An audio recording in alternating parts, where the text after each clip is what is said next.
Welcome back to Asia Tonight. The United States' threat to revoke preferential trade status for Hong Kong is adding fuel to worsening US-China ties. Now, it also has the potential to upend trade between the US and the city, long regarded as an international financial center. Well, let's take a look at what's at stake. First of all, what is Hong Kong's special status? Under a 1992 deal, the US treats Hong Kong differently from the mainland in trade, immigration and other areas. Hong Kong enjoys preferential treatment in trade.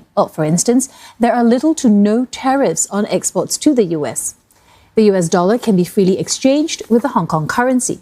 And there's also visa-free travel. So all this makes Hong Kong a more attractive place for US companies to do business.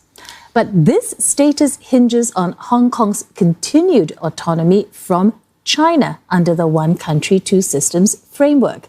Well, just last year, Congress passed a law requiring this autonomy to be reassessed annually.